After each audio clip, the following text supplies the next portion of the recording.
તો આજે આપણે બનાવીશું ઉપવાસમાં ખવાય તેવી સાબુદાણાની ખીચડી. તો નોર્મલી રીતે ઘરે તો આપણે સાબુદાણાની ખીચડી બનાવતા જ હોય છે, પણ તો આજે હું તમને એક નવી રીત બતાવીશ. તો મારી આ રીતથી ઘરે કોણ કોણ બનાવે છે અને કોણ બનાવશે એ મને કમેન્ટ બોક્સમાં જરૂરથી જણાવજો. તો તમે જોઈ શકો છો, મેં અહીંયા 2 વાટકી જેટલા અહીંયા સાબુદાણાને અહીંયા 5 થી 6 કલાક માટે પલાળી રાખેલા, અને બધું જ પાણી આપણે અહીંયા સાબુદાણાની અંદર ચૂસાઈ ગયું છે. તો જ્યારે પણ તમે આ રીતે ખીચડી બનાવવા માટે સાબુદાણા પલાળો ત્યારે તમારે અહીંયા સાબુદાણા ડૂબે એટલું જ પાણી ઉમેરવાનું છે. અને જો તમારે અહીંયા સાબુદાણાની ખીચડી બનાવવામાં થોડો તમારે સમય ઓછો હોય તો તમારે ગરમ પાણી એ જ રીતે તમારે સાબુદાણા ડૂબે એટલું ગરમ પાણી તમારે થોડું ઉમેરી દેવાનું છે.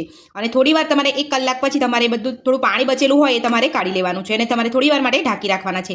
એટલે એકદમ સરસ રીતે તમારા સાબુદાણા અહીંયા ફૂલી અને એકદમ છૂટા છૂટા તૈયાર થશે. તો તમે જોઈ શકો છો એકદમ સરસ દાણો આપણો અહીંયા પલળી ગયો છે. તમે જોઈ શકો છો એકદમ આસાનીથી અહીંયા મેશ થઈ જાય છે. તો હવે આપણે પલાળેલા સાબુદાણાને સાઈડ ઉપર રાખી લઈશું. તો સાબુદાણાની ખીચડી બનાવવા માટે મેં અહીંયા 2 બટાકા લીધા છે. તો હવે આપણે બટાકાને ઉપરથી છોલી લઈશું.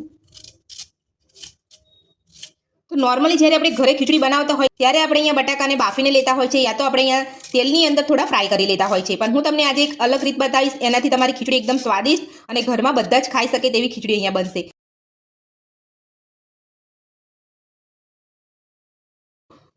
તો બંને બટાકાને આપણે અહીંયા છોલી લીધા છે. તો છીણીની અંદર જ આપણે અહીંયા આ રીતે છીણી લઈશું. તો બંને બટાકાની છાલ કાઢી અને આપણે અહીંયા છીણી લીધા છે. તો હવે આપણે અહીંયા 2 થી 3 પાણીએ ધોઈ લઈશું.